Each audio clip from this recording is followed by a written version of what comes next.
The roses at Wisteria House had been cut that morning. Not pruned, cut. 12 stems, cleanly severed at identical lengths, laid in a perfect row along the garden wall. No vase, no water, no intention of arrangement.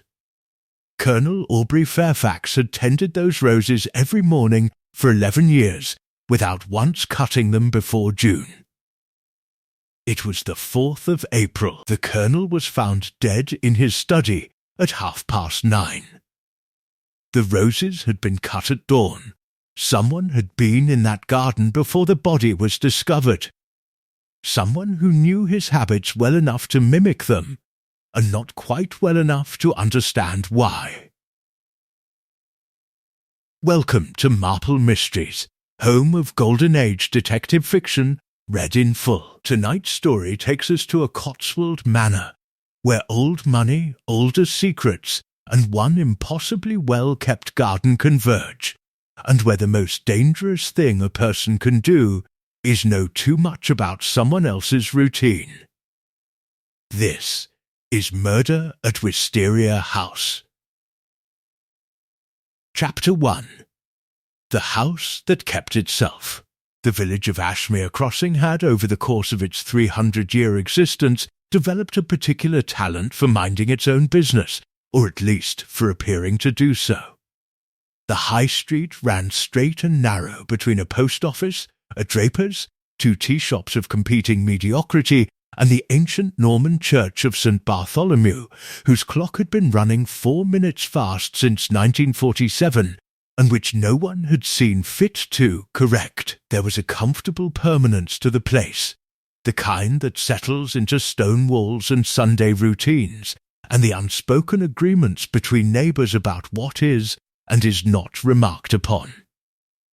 It was into this particular atmosphere of managed discretion that Miss Jane Marple arrived on a Tuesday, having accepted an invitation from her old friend Mrs. Dorothy Fellows to spend a fortnight recovering from what her doctor had described as an excess of mental exertion, and what Miss Marple herself considered nothing more than the natural consequence of keeping one's eyes open. She arrived by the 11:15 from Paddington, carrying a tapestry bag, a volume on medieval herb gardens, and the quiet, unhurried air of a woman who has learned that the most important things are rarely announced. Mrs. Fellows met her at the station in a rather excitable state, which was not, Miss Marple reflected, entirely usual. Dorothy Fellows had the constitution of a well-tempered clock, reliable, steady, and unlikely to run fast without cause. Jane, she said, taking both of Miss Marple's gloved hands before the latter had properly descended the platform steps, "I am so very glad you've come. Something has happened." "I rather thought it might have," said Miss Marple pleasantly. What had happened, or what was known of it at that hour, was this: Colonel Aubrey Fairfax, owner of Wisteria House and the most reliable figure in Ashmere Crossing social architecture, had been found dead in his study at approximately 9:30 that morning. His housekeeper, a composed Scotswoman named Mrs. Inch, had gone to bring his second cup of coffee, and found him seated at his writing desk, quite still, with the appearance of a man who had simply stopped. The local doctor, summoned within the quarter hour, had noted an expression of what he called mild surprise, and had declined to speculate further until tests were completed. The cause of death was not yet confirmed. The colonel had been 71, but vigorous. He had ridden on Saturday. He had attended church on Sunday. He had written 3 letters on Monday morning, 2 of which had been posted, and 1 of which, and this detail had passed through the village by noon with the efficiency of a telegram, had been found torn in half inside the waste-paper basket. "Who tore it?" Miss Marple asked, as Mrs. Fellows drove them in her small green Morris toward the edge of the village. "That is precisely what no one knows," said Mrs. Fellows. "Mrs. Inch found the pieces. She says she didn't touch them, but she also says she doesn't know what was in the letter, because she makes a point, she says, of not reading the Colonel's correspondence. How very proper of her, said Miss Marple. She looked out the window at the passing hedgerows, green and thick with April. And the roses? Mrs. Fellows took her eyes briefly from the road. You've heard about the roses already? You mentioned them in your letter last week. You said the Colonel was rather particular about them. He was. 11 years he's lived at Wisteria House, and he never cut those roses before June. His late wife planted them, you see. He always said cutting them before they'd properly come in was like, well, he had some expression for it. Something about interrupting a sentence mid-thought. Mrs. Fellows paused. They were cut this morning, before his body was found. Miss Marple said nothing to this immediately. She adjusted her tapestry bag on her lap and studied a ewe standing alone in a field to the left of the road, separated from the rest of the flock by no visible barrier whatsoever. Was anyone else in the house last night? She asked at last. That, said Mrs. Fellows, is where it becomes rather complicated. Wisteria House sat at the northernmost edge of the village, set back from the lane behind a low stone wall, and the wisteria that gave it its name, currently bare of flower, its grey-brown arms twisted against the pale stone facade like the notation of something half-remembered. It was a handsome house, Georgian in its bones, with tall windows and a front garden that was ordered without being rigid. The roses ran along the east wall. Even from the lane it was possible to see the cut stems, the absent heads, the row of clipped stalks standing level as a ruled line. Miss Marple looked at them for a long moment as Mrs. Fellows brought the car to a stop. The house itself appeared undisturbed, no broken windows, no signs of forced entry. The front door, Mrs. Fellows reported, had been locked from the inside when Mrs. Inch arrived at 7, as it always was, and the Colonel had let her in himself, which meant he had been alive at 7 and dead by 9:30. 2.5 hours. The study fire had burned low by the time the body was found, which suggested it had not been tendered in some time, though Mrs. Inch was certain she had laid it fresh at 7. There were, in addition, several things which Mrs. Fellows had not mentioned in the car, and which Miss Marple learned from the tightly controlled expression of Mrs. Inch herself when they were permitted. Quite why they were permitted remained slightly unclear, to step briefly into the front hallway. The Colonel's will, Mrs. Inch said quietly, had been reviewed by his solicitor only 3 days ago. He had not mentioned this to anyone in the household. The solicitor had arrived at the back gate, which was unusual, and left by the same route. The Colonel had also received a visitor on Sunday evening after church. A young woman. Mrs. Inch did not know her name. She had dark hair and wore a green coat and had stayed for approximately 40 minutes. The Colonel had not introduced her to anyone. He had been, Mrs. Inch added with careful neutrality, in a state of some agitation after she left. Miss Marple thanked Mrs. Inch for her time. She asked one further question, mildly, as though it had only just occurred to her. The torn letter in the wastepaper basket. Do you recall whether the Colonel had been writing it when you brought his first cup of coffee, or whether he had already finished it? Mrs. Inch considered. He was still writing when I brought the coffee at 7:15.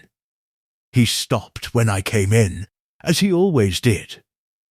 He was near the end of it, I thought, from the look of the page, and by the time you returned with the second cup, it was in pieces. Yes, thank you, said Miss Marple. That's most helpful. Outside, the April morning continued in its mild and pleasant fashion. A blackbird called from somewhere near the east wall. The cut roses lay in their silent row, drying already in the weak sun, each stem the same length as the last, precise, considered, and entirely unexplained. Miss Marple looked at them once more, before turning toward the gate. Someone had known the Colonel's habits well enough to mimic them on the morning of his death. The question was not merely who, but what, precisely, that performance had been intended to conceal, and for whom it had been staged. Because it had been staged for someone. Of that she was already quite certain.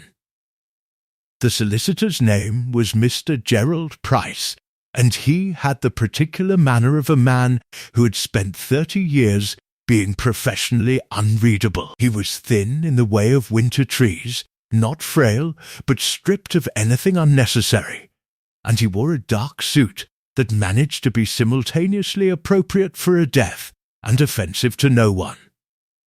He arrived at Wisteria House at 12:30, by which time the local constable, a well-meaning young man named Briggs, had secured the study and taken 3 pages of notes in handwriting that would later prove largely illegible. Miss Marple was not, strictly speaking, meant to be present. She was, however, seated in Mrs. Fellow's car at the end of the lane with an excellent view of the front gate, occupied with her knitting and the kind of stillness that is easily mistaken for absence of mind. Mr. Price entered the house at 12:34. He left at 1:51.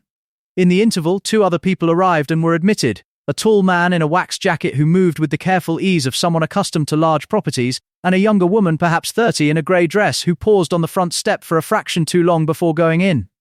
Mrs. Fellows, who had gone to obtain sandwiches from the better of the 2 tea shops, returned to find Miss Marple still knitting and considerably better informed. The man in the wax jacket, Miss Marple said, accepting a sandwich of reasonable quality, is almost certainly the nephew. The Colonel mentioned him in his Christmas letter to you, you said, the one who manages the estate in Herefordshire, Philip Fairfax, confirmed Mrs. Fellows, the Colonel's brother's son.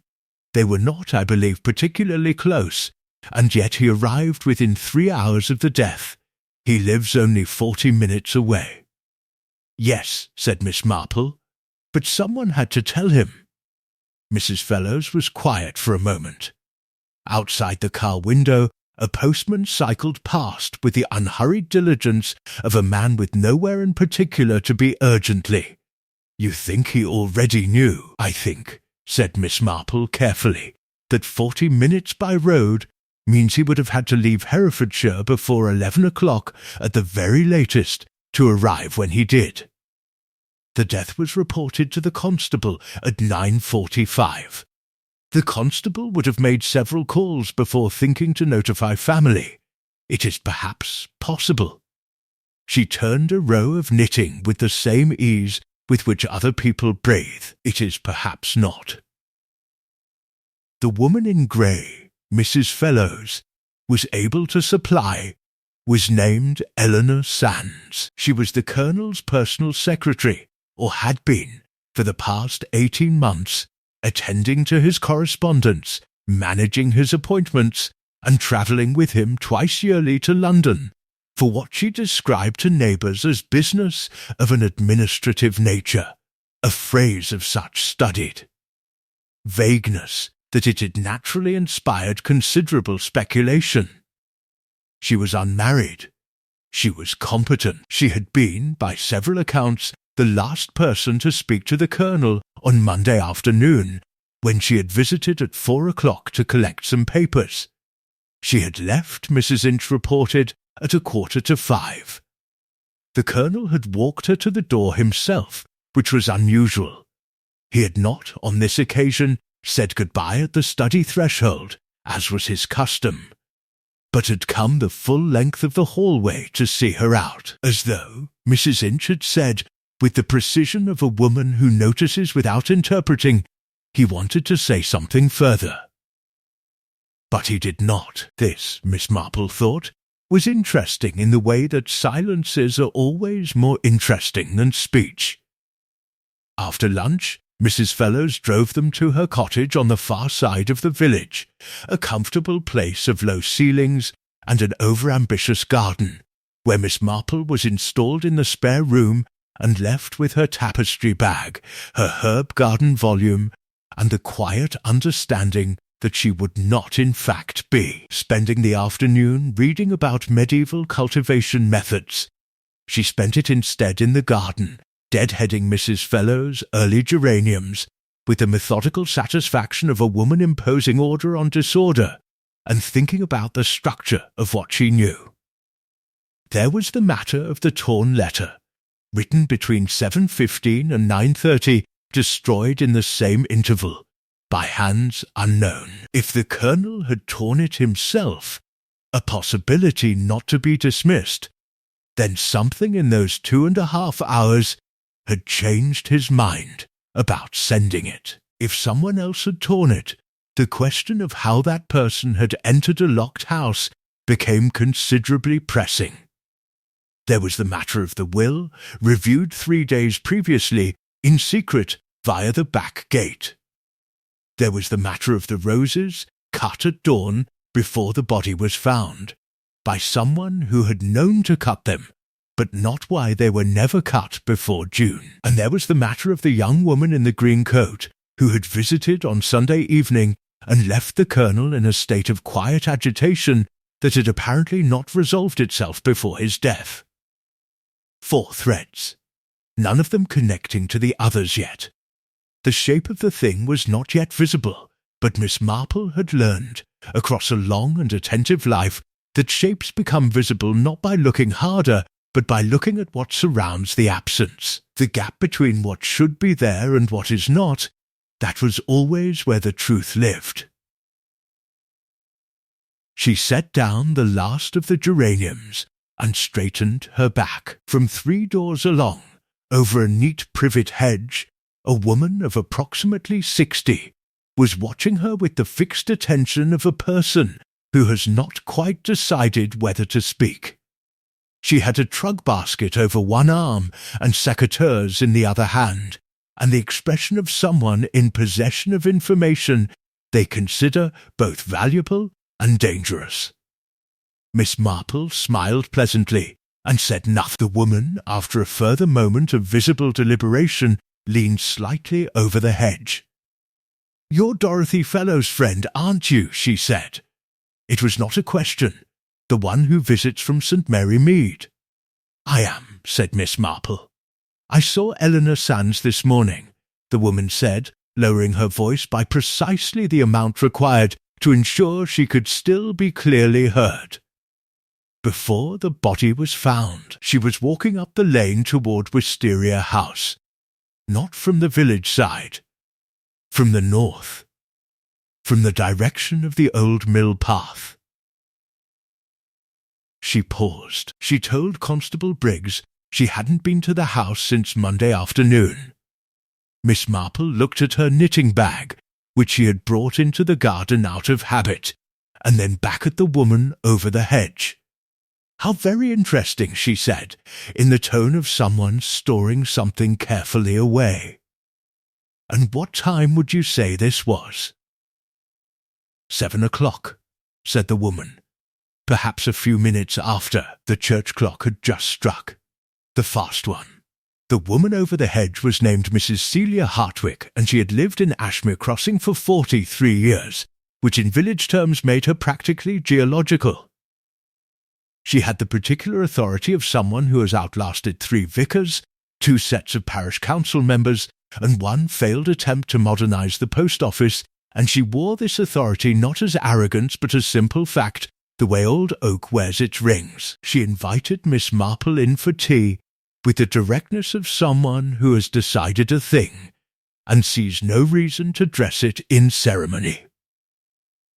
Her kitchen was the kind that accumulates rather than decorates, copper pots of varying vintages, a dresser of blue and white china, a tabby cat of advanced years arranged across the warmest chair with the sovereign confidence of long tenure. Mrs. Hartwick moved through the space with the efficiency of a woman who has made 10,000 pots of tea and intends to make 10,000 more.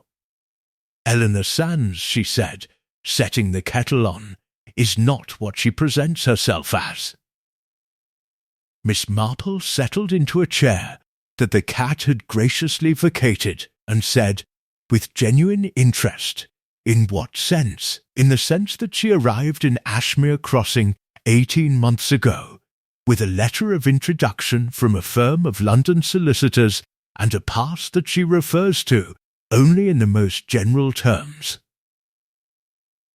Mrs. Hartwick brought cups to the table with a precision that suggested the conversation had been rehearsed, at least in part, many times over. She told Mrs. Ormsby at the post office that she'd previously worked in Edinburgh. She told Dr. Faber she'd come from a position in Bath. Small discrepancies.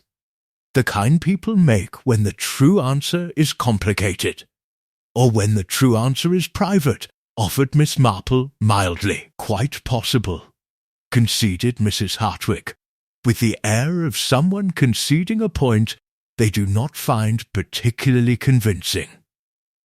But private people do not walk up mill paths at 7 in the morning and then tell constables they were elsewhere. This was, Miss Marple thought, unanswerable. She accepted her tea. The mill path in question ran along the northern boundary of the village, connecting the old water mill, disused now for 40 years, the wheels still, the stones cold, to the rear gate of Wisteria House by way of a quarter-mile of unpaved track bordered by hawthorn and early cow parsley. It was not a route taken by accident. One arrived at the mill path by intention. "She was carrying something," said Mrs. Hartwick. Miss Marple looked up. A folder, dark blue, the kind with a tie closure. She had it under her arm, pressed close, the way you carry something you don't want to drop. Mrs. Hartwick poured her own tea. She did not have it when she came back down the path 40 minutes later. You saw her return as well. I was staking sweet peas. It takes time. Mrs. Hartwick did not appear to find this remarkable. She came back without it, walked quickly, didn't look toward the house or the lane, turned south at the junction. I lost sight of her at the corner. Miss Marple considered the tabby cat, which had relocated to the window-sill and was monitoring the garden for transgressions. "Did you tell Constable Briggs all of this?" Mrs. Hartwick's expression shifted fractionally. "I told him I had seen Miss Sands on the lane. He wrote it down and said he would look into it. He did not ask any further questions." She paused. "He is a thorough young man in many respects. He is perhaps not naturally curious." This, Miss Marple felt, was a generous assessment.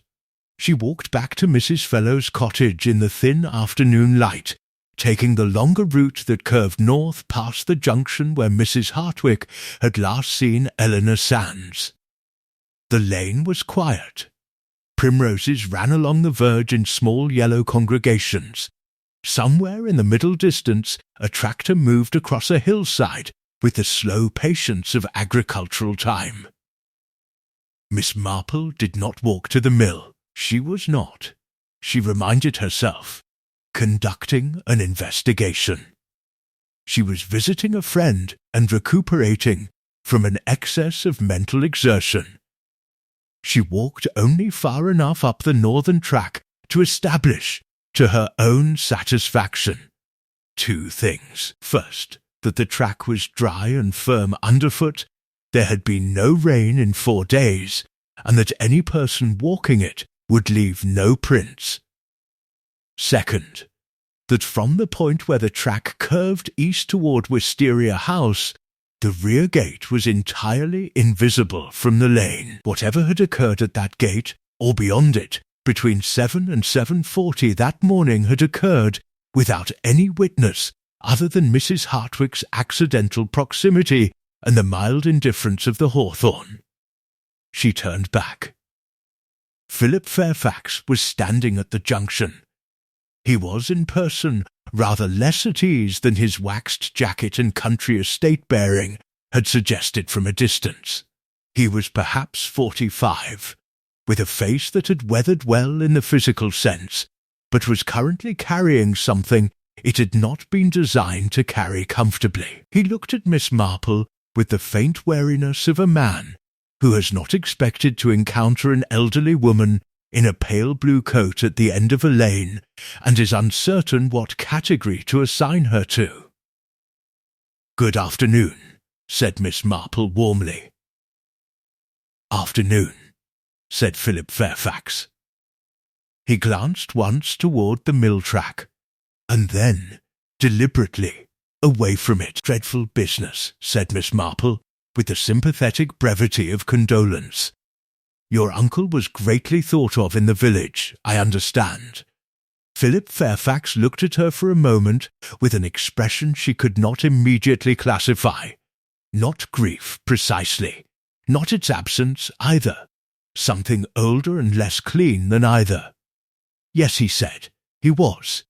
He walked past her toward the village without another word. Miss Marple watched him go. She noted that he had come from the direction of the mill.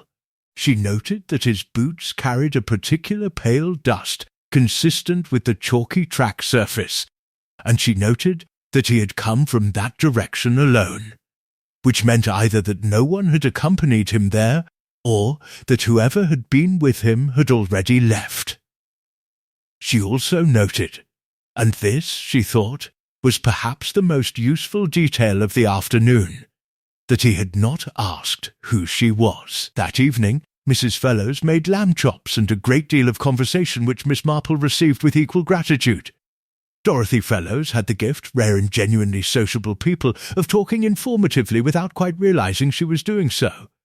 She spoke about the village the way a person speaks about weather, as ambient fact requiring no particular attention, and in this way delivered over the course of a single meal, more useful intelligence than a direct interrogation might have produced in an afternoon. The Colonel, it emerged, had been a man of fixed habits and unfixed finances. "Not poor, exactly," said Mrs. Fellows, serving mint sauce with the concentration it deserved, "but not what people assumed, either. Wisteria House is entailed, you see. It can't be sold." And the Colonel's income from the estate, there were investments once, but they'd been rather quietly diminishing for some years. Mrs. Inch mentioned it once, not in so many words, the way she said he'd stopped ordering the good wine, small reductions. "And Philip Fairfax," said Miss Marple, cutting her chop with the precision of someone who attends to what is in front of them. "What does he inherit?" Mrs. Fellows set down the sauce. "That is the question, isn't it? The house goes to him, it must.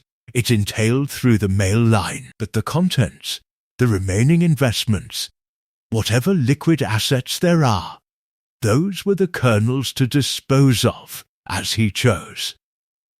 She paused. "He chose 3 days ago, apparently, to reconsider how. You've heard something further about the will. Agnes Price, that's Gerald Price, the solicitor's wife, plays bridge with Mrs. Ormsby every Wednesday. Agnes is considerably less professionally unreadable than her husband." Mrs. Fellows had the grace to look briefly guilty about this. The Colonel changed several provisions. Agnes doesn't know which ones specifically, but she said Gerald came home on Saturday evening, looking as though he'd been asked to do something that required more than one opinion. Miss Marple considered this.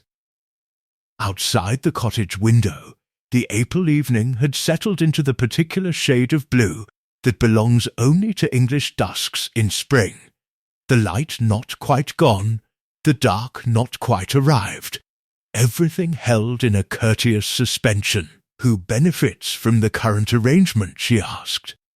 Philip gets the house regardless.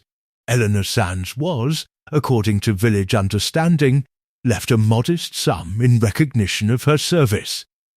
There is also, Mrs. Fellows hesitated in the way of someone about to cross from confirmed fact into managed speculation, a bequest to a Miss Clara Vine.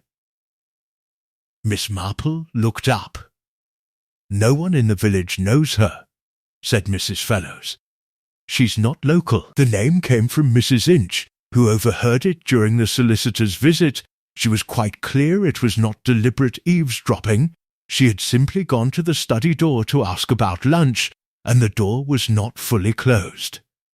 She offered this with the diplomatic neutrality of someone who has decided not to adjudicate. Clara Vine. The Colonel apparently became quite particular about the wording of that bequest. Specific conditions. What sort of conditions? Mrs. Inch didn't hear that part. Miss Marple accepted this with equanimity and ate the remainder of her chop in thoughtful silence. Clara Vine. The name had the quality of something recently introduced into an established order, a new element whose precise weight had not yet settled. A young woman with dark hair and a green coat visiting on a Sunday evening. Staying 40 minutes. Leaving the Colonel unsettled in a way that had apparently persisted through Monday and into Tuesday morning, when he had written a letter, nearly finished it, and then destroyed it before 9:30, or someone else had destroyed it. After dinner, Miss Marple excused herself at 9 with the credible excuse of fatigue, and sat instead in the small armchair by the bedroom window, with her knitting untouched in her lap. She was thinking about the letter. The Colonel had been writing it at 7:15. He had been, by Mrs. Inch's observation, near the end. A man who had revised his will 3 days previously, received a mysterious visitor on Sunday, had his personal secretary arrive via a concealed path on the morning of his death. Such a man, writing a letter in the final hour of his life, would not have been writing about the garden. The question of who had torn it assumed the question of who had been in the study between 7:15 and 9:30. Mrs. Inch had entered at 9:30 and found the Colonel dead. She had entered at 7:15 and found him writing. The front door had been locked from the inside throughout the morning. The rear gate, however, had not, she knew, the same certainty. Miss Marple's needles began to move, slowly, as they did when her mind was moving faster. Eleanor Sands had entered via the rear gate at 7 and left at 7:40, carrying nothing where she had carried a dark blue folder. Philip Fairfax had been at the mill path that afternoon, with chalky dust on his boots and the expression of a man rearranging something in his mind. The solicitor had come via the back gate 3 days ago. Everyone connected to this house, it seemed, preferred the road not visible from the lane, and there was still Clara Vine, unnamed, unknown, connected to the Colonel by a bequest with specific conditions, who had walked through the front door on Sunday evening in full view of Mrs. Inch and the village, and appeared to care not at all who saw her. That, thought Miss Marple, was perhaps the most interesting thing of all. Not the people who hid their visits, the person who did not. She put down her knitting and reached for the small notebook she kept in the tapestry bag for reasons she described to no one. At the top of a fresh page she wrote one name, Clara Vine. Beneath it, after a moment's consideration, she wrote a single question, not about Clara Vine at all. Why did he walk Eleanor Sands to the door? Wednesday arrived with the mild insistence of a day that intends to be useful.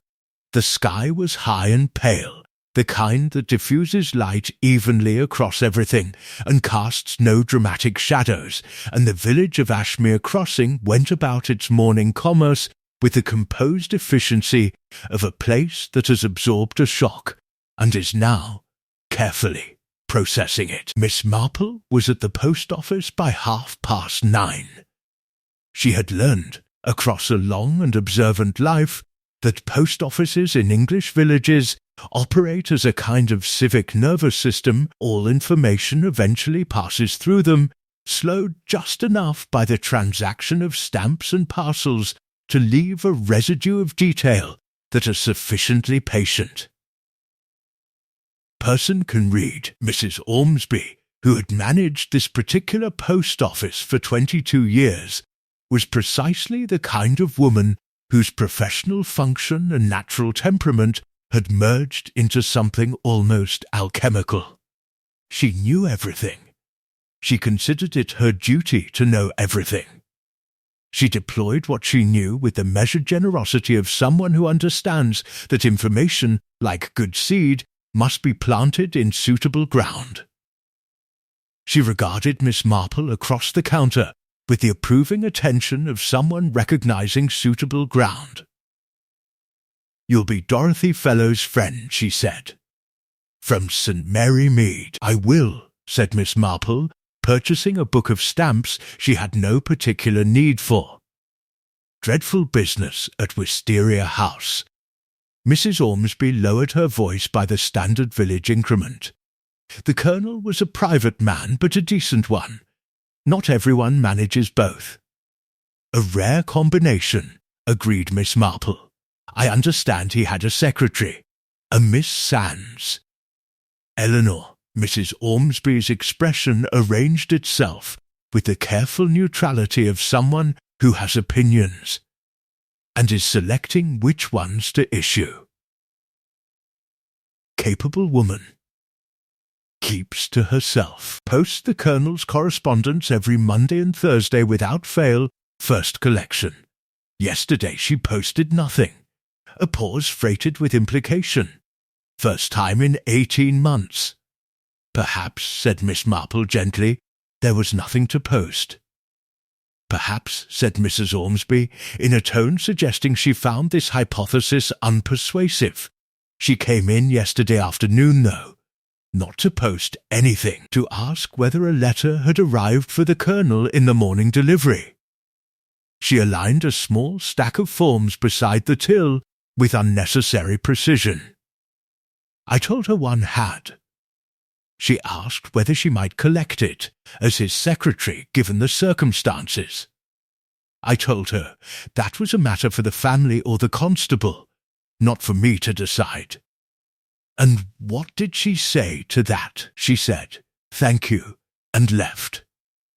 But she stood outside the door for rather longer than it takes to decide where to go next. Miss Marple thanked Mrs. Ormsby, purchased also a small padded envelope for which she had even less use, and stepped out into the pale Wednesday light. A letter had arrived for the Colonel on the morning of his death, delivered after he was already dead.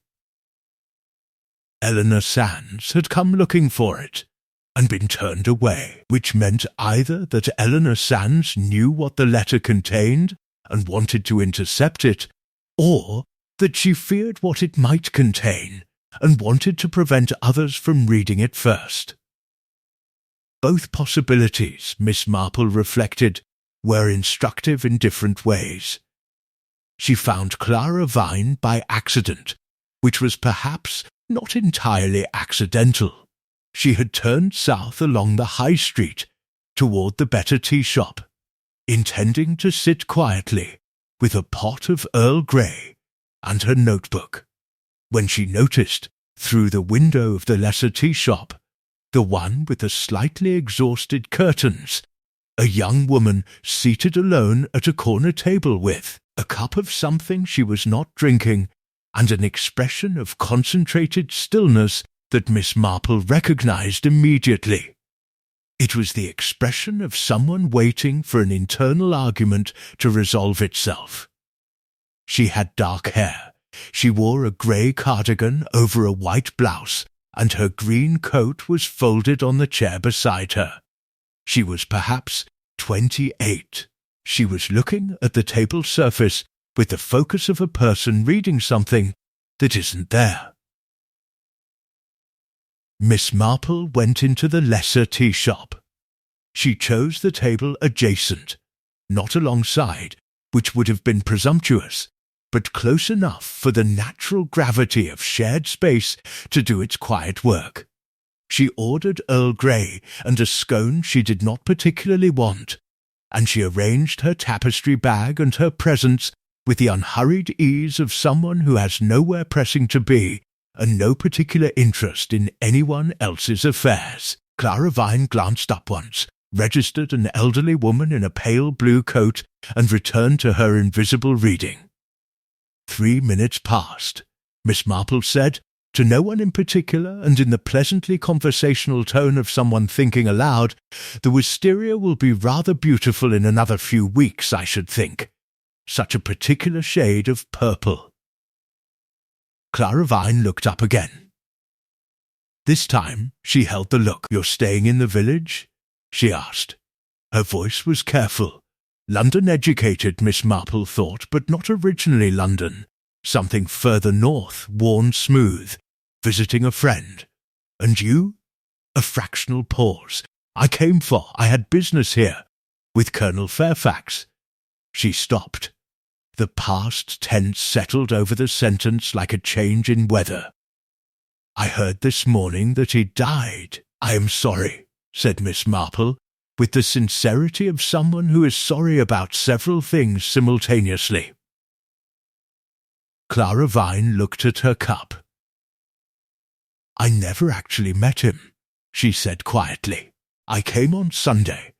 We spoke for 40 minutes, and I left without—" She stopped again. "Without resolving the thing you came to resolve," said Miss Marple. Clara Vine looked at her sharply.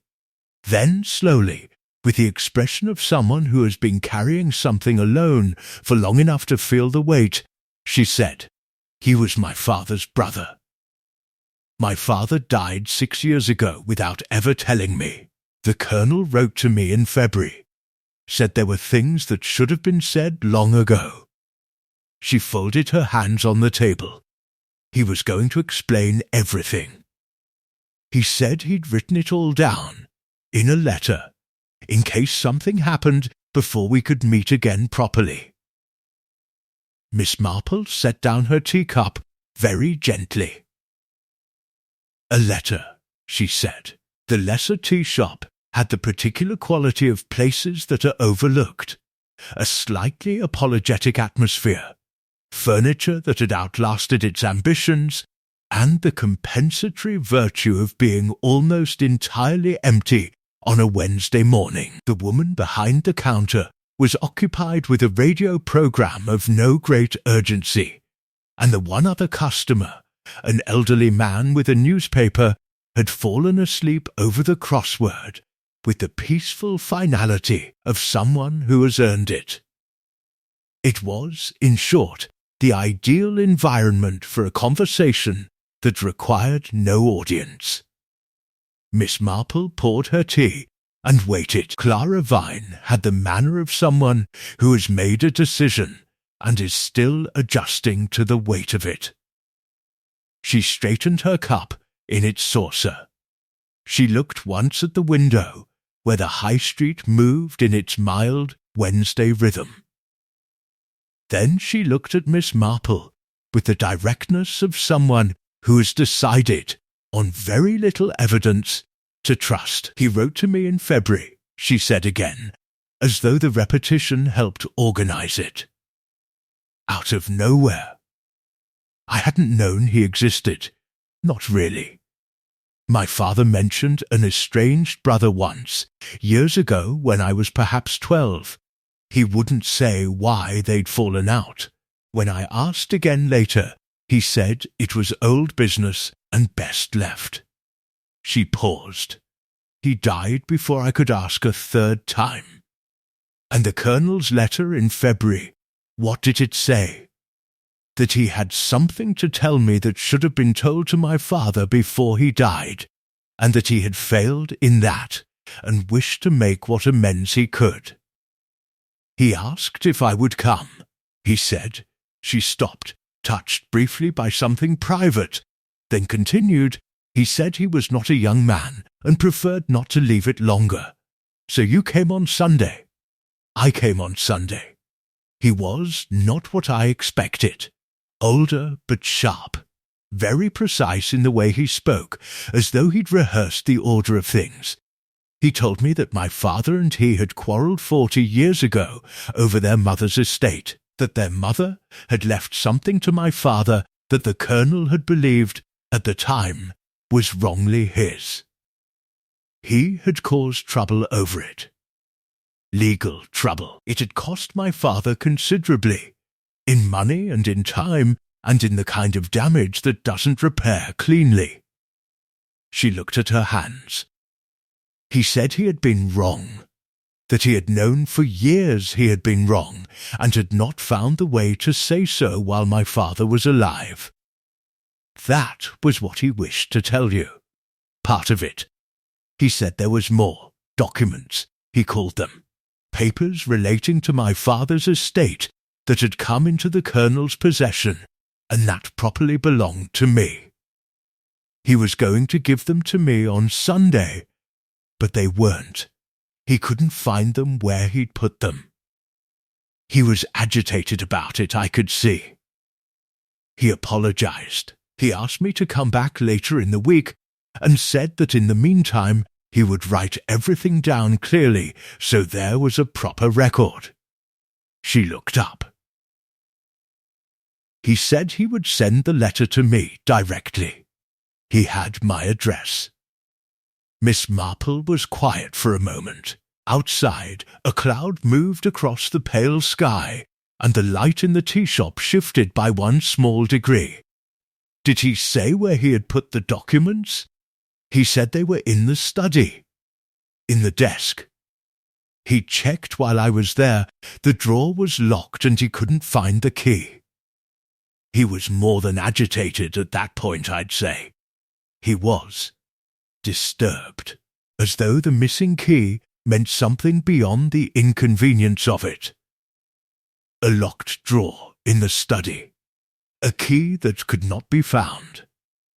Miss Marple filed this alongside Eleanor Sands and her dark blue folder, and Philip Fairfax, and his chalk-dusted boots, and the letter that had been written and destroyed, and the separate letter that had arrived at the post office after its intended recipient was already dead. The shape of the thing was still not fully visible, but it was acquiring edges.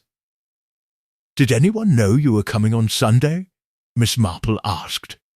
Clara considered. "I didn't tell anyone. The Colonel asked me not to mention it until after we'd spoken properly. He said," she paused, choosing the words carefully, "he said there were people who would prefer the past to stay where it was, and he wanted to manage the timing himself." "People," said Miss Marple. "Did he indicate which people?" "Not directly, but he looked, when he said it, toward the door. The study door, as though someone might be on the other side of it." She folded her hands again. "I thought at the time it was an old man's caution. Now I'm not entirely sure." Miss Marple thought about Mrs. Inch, who made a point of not reading the Colonel's correspondence, and who had gone to the study door on Saturday to ask about lunch, and found it not quite closed. She thought about Eleanor Sands, who had been the Colonel's secretary for 18 months, and who managed his correspondence, and who would, in the natural course of that role, have known his desk rather well. She thought about a locked drawer and a missing key, and a folder carried up a mill path at dawn, and left somewhere it was not collected from. "The letter the Colonel intended to send you," she said carefully. He said he would post it directly to your address, not through his secretary. Clara looked at her. Yes, he was specific about that. He said he would post it himself, but he did not post it himself, said Miss Marple. He wrote it Tuesday morning, and it was destroyed before it could leave the house. She set down her cup with the quiet finality of someone closing one chapter before beginning the next, which means someone knew it existed, someone who could not afford for it to arrive. Clara Vine was very still. The documents, she said slowly, if they establish what he said they establish, about my father's estate, about what was wrongly taken, then someone currently in a position of considerable comfort, said Miss Marple, would find themselves in a position of considerably less. Miss Marple walked Clara Vine to the end of the High Street and established two things before they parted. First, that Clara was staying at the Ashmere Arms, a respectable public house at the village's southern edge that offered rooms of adequate comfort and a landlady of sufficient discretion. Second, that Clara had in her possession the Colonel's February letter, the original, handwritten, kept in her coat pocket since Sunday, with the instinct of someone who does not entirely know why they are keeping something close, but recognizes the importance of doing so. Miss Marple asked to see it.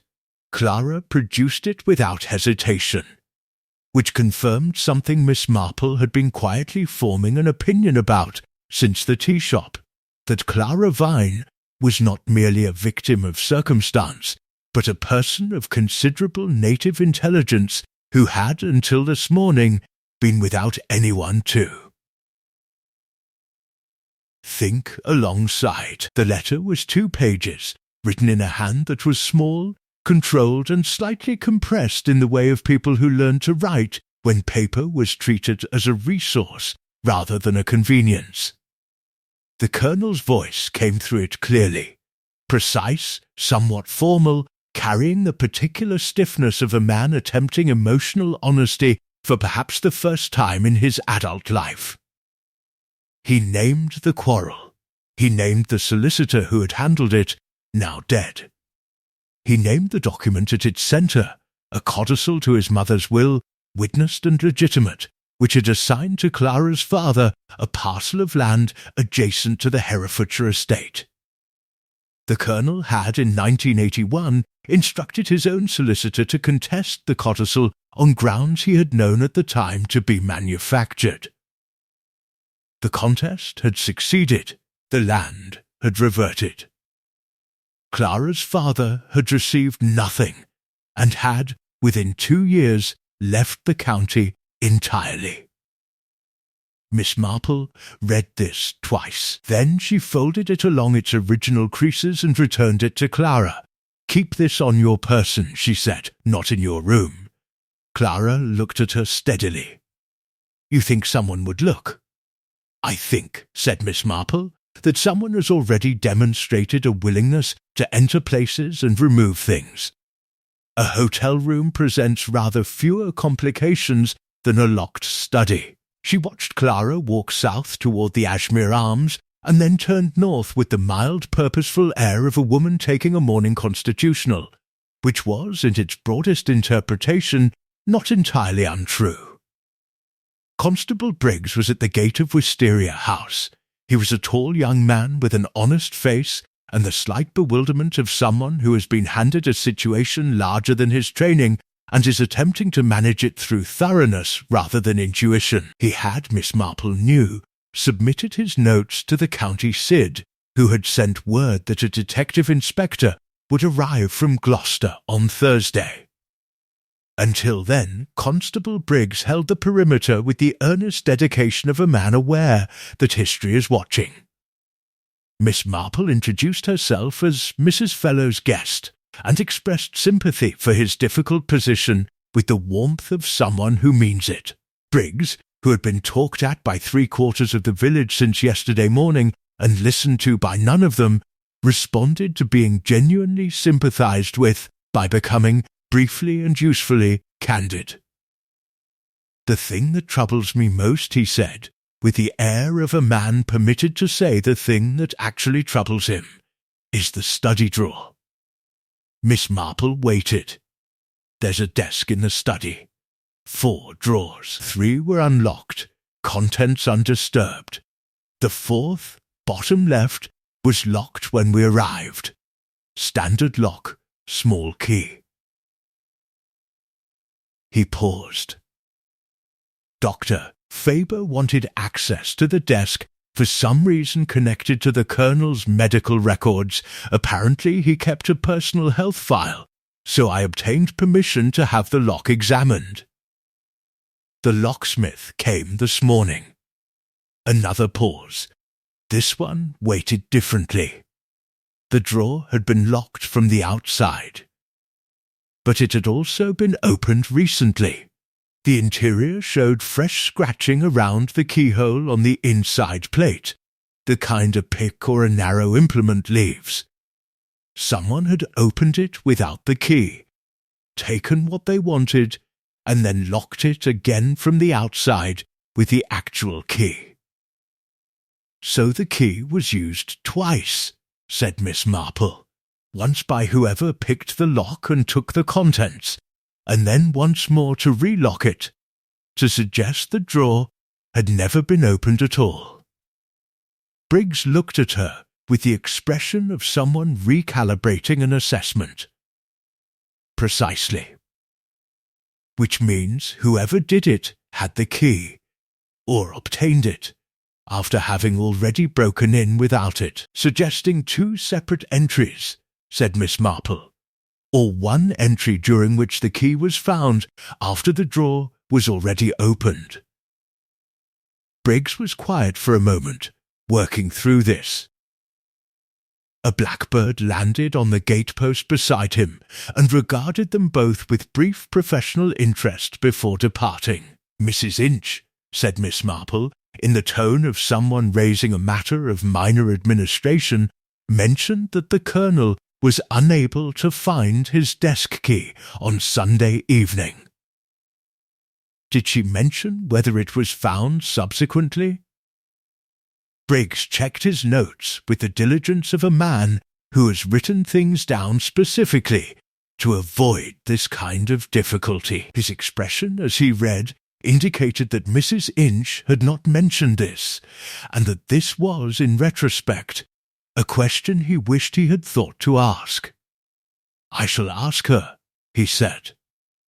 "I wonder also," said Miss Marple pleasantly, "whether anyone has examined the rear gate, the latch, specifically, whether it shows signs of recent and repeated use." Briggs wrote this down. Miss Marple thanked him and walked the long way back along the lane, past the east wall of Wisteria House, where the cut rose stems stood in their silent row, drying to brittleness now in the 3rd day of pale sun. 12 stems. She counted them again, as she had the first morning. 12. Not 11, not 13, 12 precisely, which was the number of months in a year, and also, she had just remembered, the number of the codicil clause that the Colonel had described in his February letter as the one that had been wrongly contested. Perhaps that was coincidence. She noted it regardless. Thursday arrived with rain. It came in quietly from the west in the early hours, the kind of rain that does not announce itself but simply appears, as though it had always been there, and the dry days preceding it had been the anomaly. By 7 it had settled into a steady, purposeful fall that darkened the stone walls and filled the lane with the particular smell of wet chalk and bruised grass that belongs exclusively to English spring mornings after a dry spell. Miss Marple sat at Mrs. Fellowes' kitchen table with her second cup of tea, her notebook, and the comfortable awareness that rain in a village does something useful to human behaviour. It concentrates people indoors. It makes them telephone one another. It creates the conditions in which things that might have been deferred are instead said, because there is nothing else to do and nowhere else to be. She had been awake since 5:30, not from insomnia, but from the particular alertness that descends when a pattern is almost but not quite visible, when the mind has assembled sufficient pieces to know that the picture is there, but insufficient ones to see it whole. She had written 4 names in her notebook, in a column. She had drawn lines between some of them and question marks beside others. She had crossed nothing out. Mrs. Fellows came downstairs at 8 with the news that the detective inspector from Gloucester had arrived a day early. His name was Detective Inspector Harlow, and he had come at 7:15 in a dark car and gone directly to Wisteria House, where he was currently with Constable Briggs and Mrs. Inch, and presumably the accumulated questions that the case had been generating since Tuesday morning. Mrs. Fellows had this information from Agnes Price, who had telephoned at 7:45 for reasons she described as concern for the community. "Gerald Price has been asked to attend at 10, said Mrs. Fellows, setting toast on the table with the slight suppressed energy of someone trying not to appear excited about events they are, in fact, finding quite gripping. With the will. Miss Marple looked at her notebook. And Eleanor Sands? Also summoned. Agnes believes she's still in the village. She has a cottage on Peel Lane, has done since she arrived. She hasn't gone into Wisteria House since Tuesday, which apparently the inspector finds notable." Mrs. Fellows sat down. Agnes also said, and she was quite clear this was supposition, that Gerald told her last night that the provisions altered in the new will are rather more significant than she had originally understood. "In what direction?" "Clara Vine," said Mrs. Fellows simply. Miss Marple spread marmalade on her toast with the unhurried attention of someone for whom breakfast is not merely fuel. "There is something else," said Mrs. Fellows, with a slight change of register that indicates a shift from reported information to personal observation. "I telephoned Reverend Ashby last evening. He conducted Sunday services as usual, you know, and the Colonel attended. I asked whether he had noticed anything particular." She paused. "He said that after the service, while people were talking in the churchyard, he saw the Colonel standing apart near the east wall, with a woman he didn't recognize. Dark hair, green coat. Clara Vine, presumably." "This was before she visited him at the house," said Miss Marple. "So they had spoken twice on Sunday, not once. It would appear so. And Reverend Ashby said something else, which I thought rather striking. He said the Colonel pressed something into the woman's hand before they separated. Something small. The Colonel, he said, looked, and this is Reverend Ashby's word, relieved, as though he had discharged an obligation he had been carrying some time." Miss Marple set down her toast. Something small, pressed into Clara Vine's hand in a churchyard, before a visit to Wisteria House that afternoon, before a missing key, and an unlocked drawer, and a picked lock that was subsequently relocked with the very key the Colonel had been unable to find on Sunday evening, the key which had been in his possession at the churchyard, or shortly before, and which had ceased to be findable by the time Clara arrived at the house at 4. She thought carefully.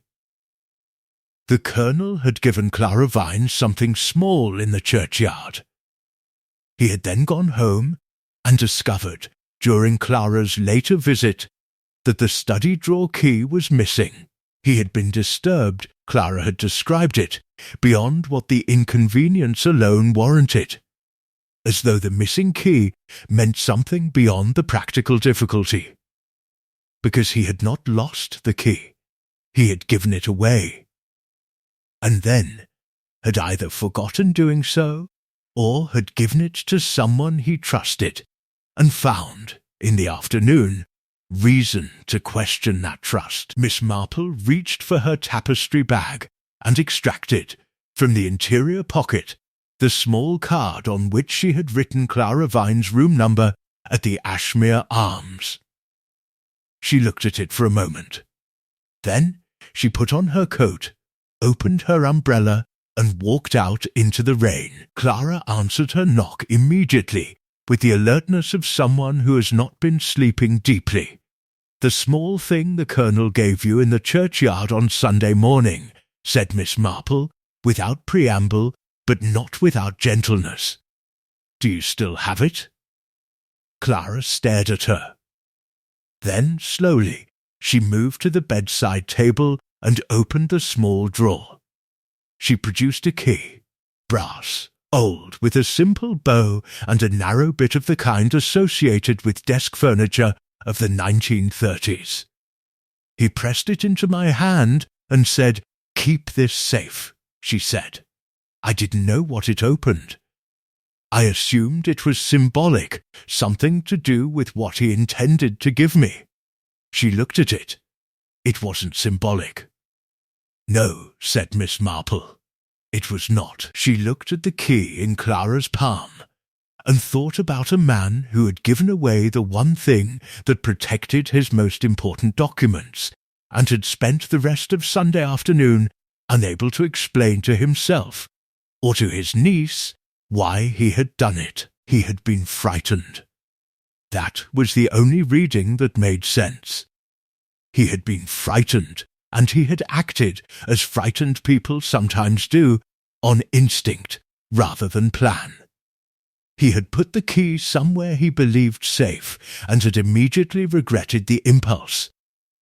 The question was, what, or who, had frightened him? The rain continued through the morning with quiet persistence, and Miss Marple walked back from the Ashmere Arms with her umbrella and the key and a particular focused calm of someone who has just watched several separate things move, independently, toward the same point.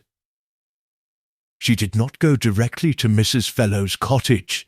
She went instead to Peel Lane. It was a short street of terraced cottages at the village's western edge, modest but well maintained, the kind of lane that exists in every English village as a sensible alternative to the picturesque. Number 7 had a small front garden of disciplined neatness, clipped box hedging, gravel path, a bay tree in a pot beside the door that had been recently pruned.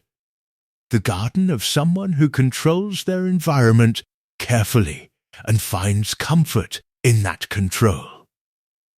Miss Marple knocked. Eleanor Sands opened the door after a pause slightly longer than answering a knock requires. She was dressed, composed, and carrying the particular expression of a woman who has been expecting something unpleasant and has decided to meet it standing up. She was perhaps 32, with the kind of face that would have been called handsome in an earlier era, strong-featured, precise, currently operating under considerable internal pressure that expressed itself only in a very slight tightness around the eyes. "Miss Marple," she said, which confirmed that the village's information network had been functioning normally. "I wonder if I might come in," said Miss Marple pleasantly. "Only for a moment. The rain is rather persistent." Eleanor Sands stood back from the door with the controlled hospitality of someone who has calculated that refusing entry creates more problems than permitting it. The sitting room was as disciplined as the garden. Books arranged by height. Papers stacked with geometric precision on a writing table by the window. A single photograph on the mantelpiece. A woman of 60 or so in a garden, squinting pleasantly into summer light. Nothing personal scattered. Nothing accidental. A room that had been made to reveal as little as possible about the person living in it. On the writing table beside the stacked papers was a dark blue folder with a tie closure. Miss Marple sat where she was invited to sit, and declined tea she was offered without warmth, and looked at Eleanor Sands with the mild, steady attention that people consistently underestimated.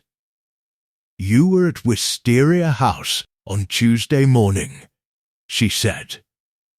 Not accusatory.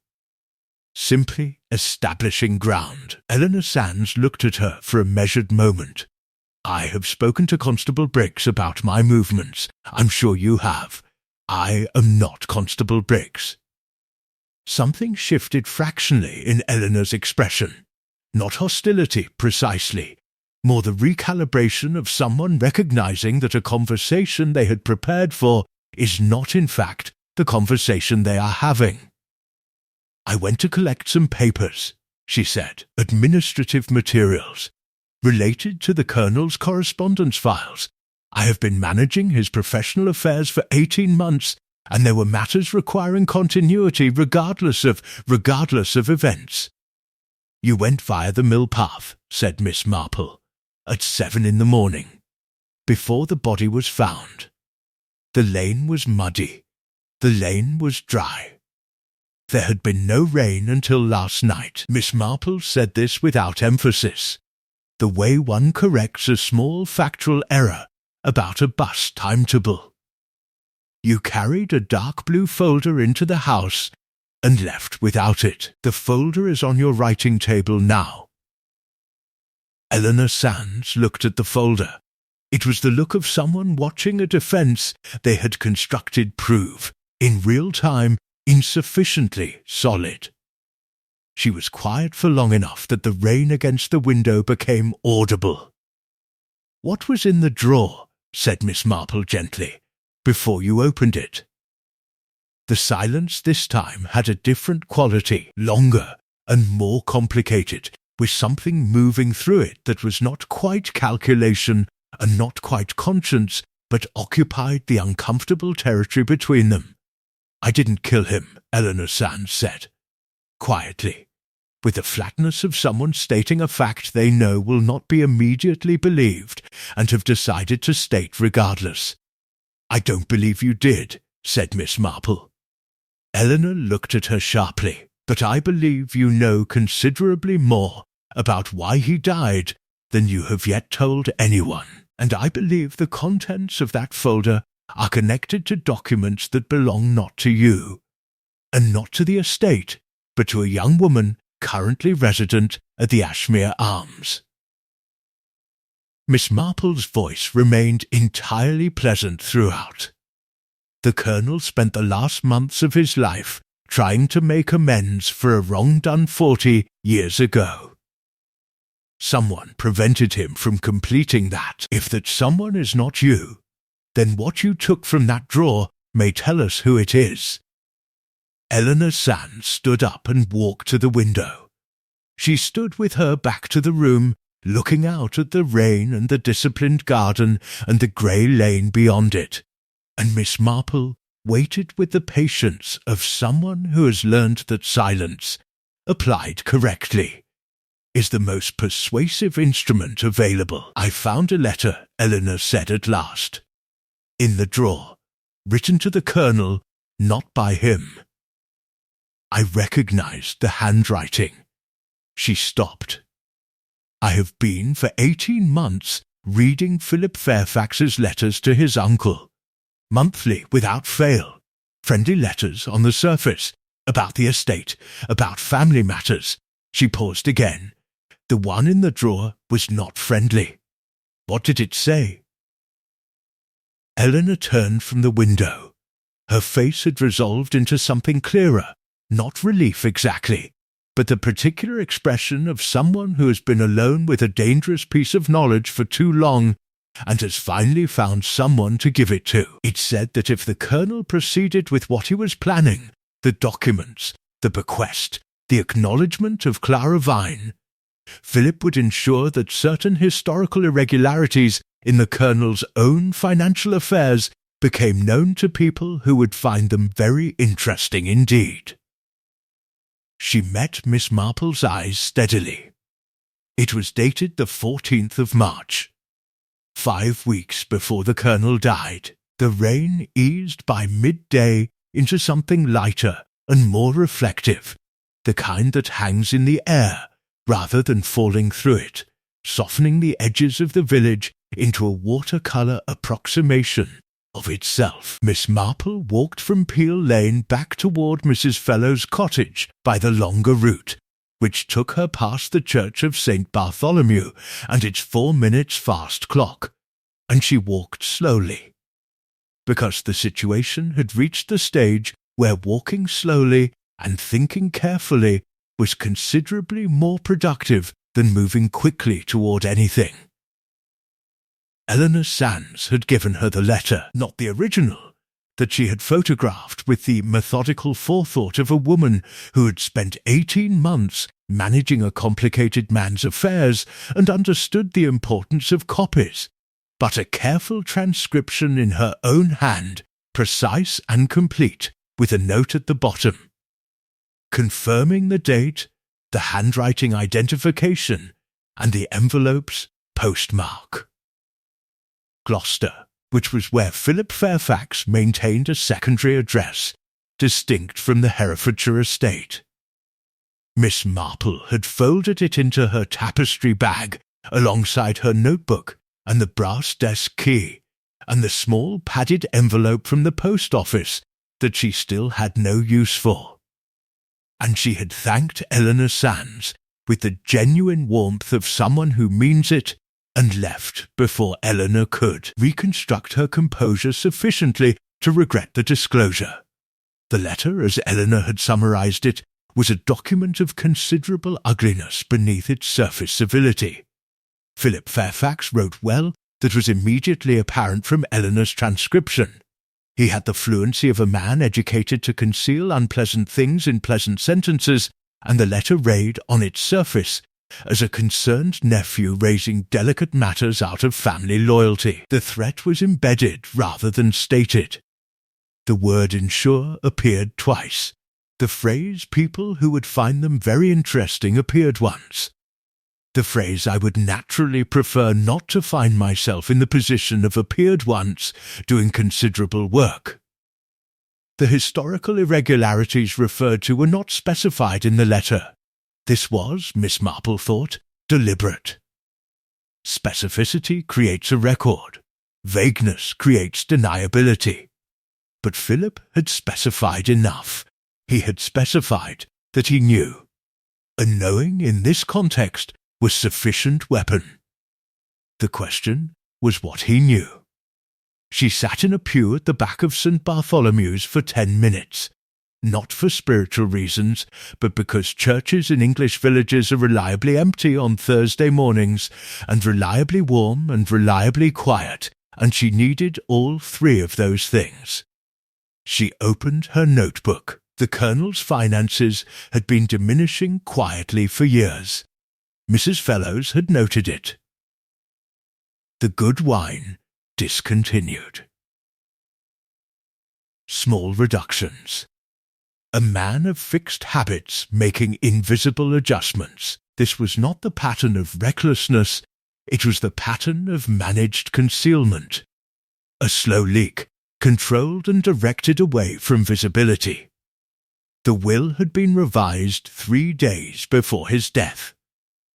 Gerald Price had come via the back gate, looking as though he'd been asked to do something requiring more than one opinion. The new provisions were, according to Agnes Price's carefully limited disclosure, significantly weighted toward Clara Vine, a man revising his will to benefit a newly discovered niece against the explicit threat of a nephew who stood to inherit the entailed property regardless, but who wanted, apparently, considerably more than a house with restrictions on its sale.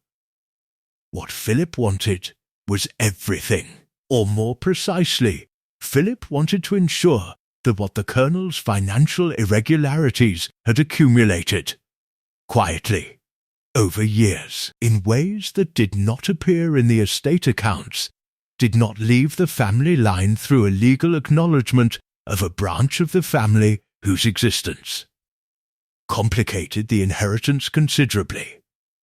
Miss Marple closed her notebook. There was a piece still missing.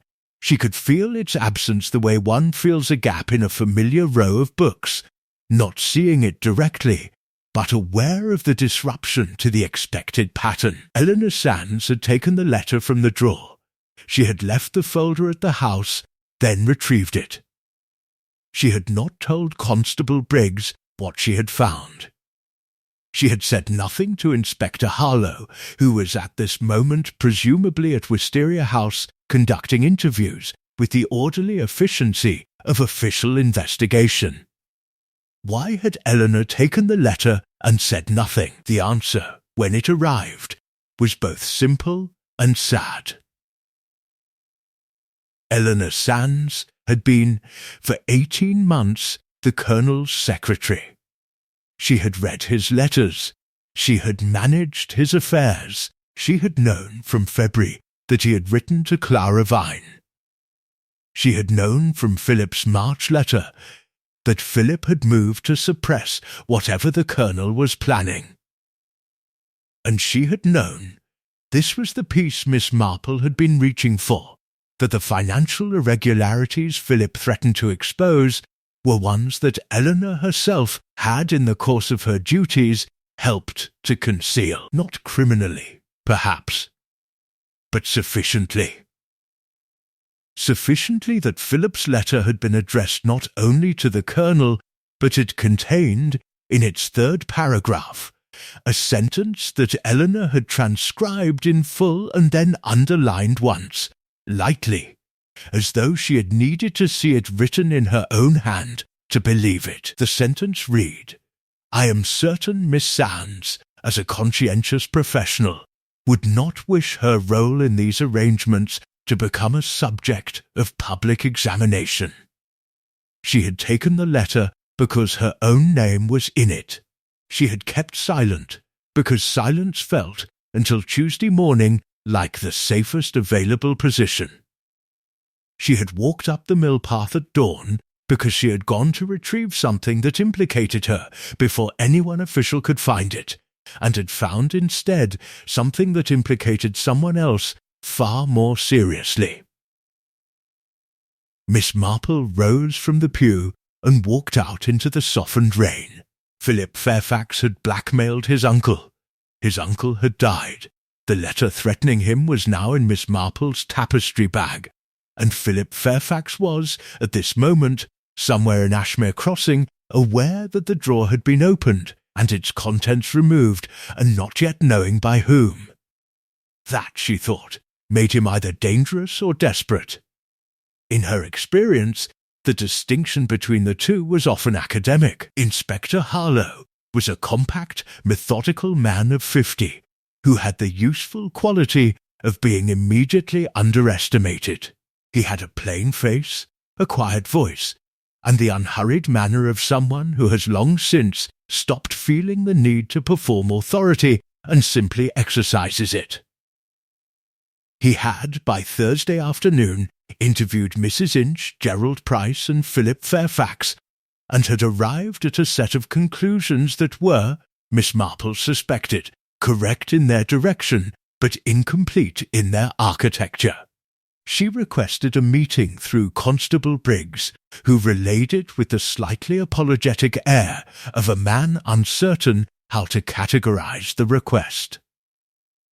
Inspector Harlow agreed to it with the flat pragmatism of someone who has learned that elderly women in English villages occasionally know things that official investigation misses, and that ignoring them creates more paperwork than listening to them. They met at 4 o'clock in Mrs. Inch's sitting room at Wisteria House, which Mrs. Inch provided with the composed efficiency of a woman who has been running a complicated household for 11 years and intends to continue doing so regardless of external events.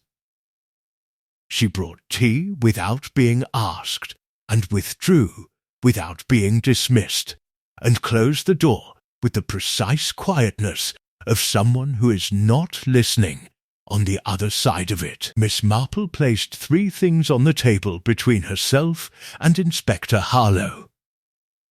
The transcription of Philip Fairfax's letter in Eleanor Sand's hand.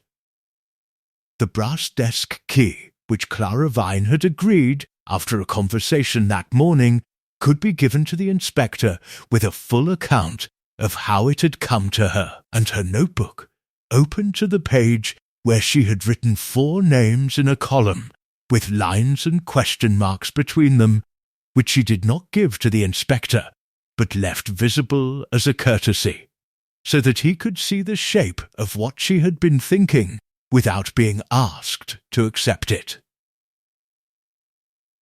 Wholesale. Inspector Harlow read the transcription twice. He examined the key. He looked at the notebook page without touching it, and then looked at Miss Marple with the expression of a man making a series of rapid internal adjustments. Eleanor Sands removed this from the study, he said, on Tuesday morning, via the rear gate, before the body was formally discovered. She will confirm this. She has been, I think, waiting for someone to ask her the right questions. Constable Briggs asked the right questions about her presence on the lane, but not yet about what she found inside. Miss Marple paused. She is not, I believe, culpable in the Colonel's death. She is culpable in the concealment of evidence, from a combination of self-protection and, I suspect, a genuine uncertainty about what she had witnessed and what it meant, and Philip Fairfax. Had motive. Established in writing 5 weeks before the Colonel's death. Had knowledge of the documents in the study drawer, since the letter demonstrates he knew precisely what the Colonel intended to do with them. Had presence in the village.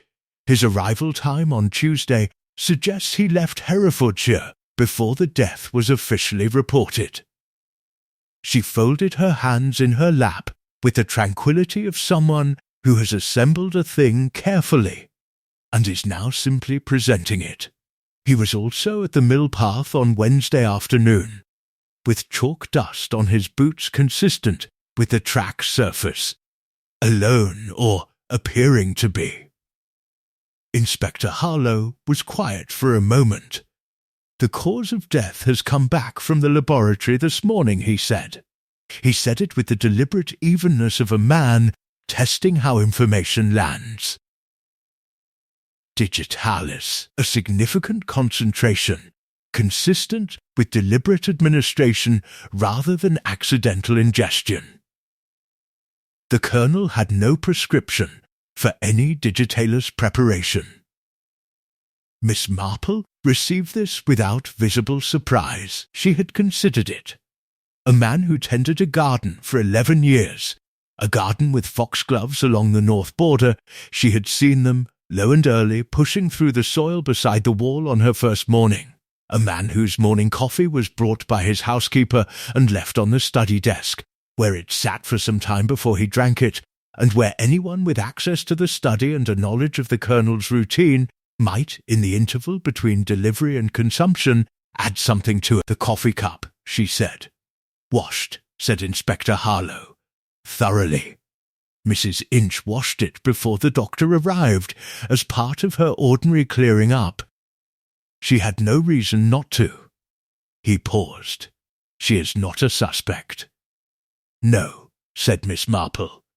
She is a woman of orderly habit in a house that rewarded orderly habit, and someone relied upon precisely that. The door of the sitting room opened at this point. Not because anyone knocked, but because Philip Fairfax, who had apparently been told the meeting concerned administrative matters relating to the estate, had decided that administrative matters relating to the estate were his concern, and that waiting to be invited was unnecessary. He came in with the proprietorial ease of a man who has been anticipating ownership of a house for long enough to have already made it habitual. He saw the table. He saw the transcription. He saw the key. The ease left him. with the completeness of a light being switched off. Inspector Harlow rose from his chair with the unhurried deliberateness of someone who has been waiting for precisely this moment and has arranged it with some care. He said several formal words that had the quality of a door being closed from the outside. Philip Fairfax looked in that moment not dangerous and not desperate, but simply reduced, a man whose architecture of control had been disassembled piece by piece over 4 days by an elderly woman with a tapestry bag, and the quiet, implacable patience of someone who has always known that the truth does not require urgency. It requires only attention. He said nothing. There was, by that point, nothing useful left to say. Miss Marple picked up her notebook, closed it along its familiar crease, and placed it back in her tapestry bag beside the small padded envelope she still had no use for. She thanked Inspector Harlow, nodded to Mrs. Inch, who was, as she had suspected, not on the other side of the door, and walked out through the hallway and the front door into the late Thursday afternoon. The Wisteria arms were bare against the pale stone. The cut rose stems on the east wall had dried completely now. 12 pale sticks standing level in the weakening light. In another few weeks the wisteria would come in, purple and heavy and particular, the way it had every year. The roses would follow in June, as they always had, as the Colonel had always waited for. Clara Vine was standing at the gate. She had come, she said, because she had not known where else to be. Miss Marple stood beside her for a moment in companionable silence, looking at the house that was, legally, going to Philip Fairfax regardless, and at the garden that had belonged to no one in particular and everyone who had ever tended it. "The documents from the drawer," said Clara quietly. "Are they gone?" "The drawer was emptied," said Miss Marple, "but the Colonel's February letter to you names the codicil, the solicitor, the land parcel, and the date. Gerald Price has the revised will. And you have the key." She glanced at Clara with the mild certainty of someone reading a settled matter. These things have a way of being sufficient. Clara looked at the house for a long moment. Then she looked at Miss Marple. "How did you know?" she said. "From the beginning. How did you know it wasn't simply an old man dying?" Miss Marple considered the roses. 12 stems. 12. The number of a clause in a will, and the number of months in a year, and the number of years between a wrong committed and the moment someone finally decides to correct it. "The roses," she said simply. "They were cut too precisely. Grief is not precise, but guilt, when it is also a warning, very often is." She said good evening to Clara Vine and walked back through the gate and along the lane toward Mrs. Fellows's cottage, where there would be something reasonable for dinner and a great deal of conversation and the comfortable chair by the bedroom window, and where her tapestry bag would sit beside the bed with its notebook and its key and its small padded envelope, and where she would sleep, she thought, rather well.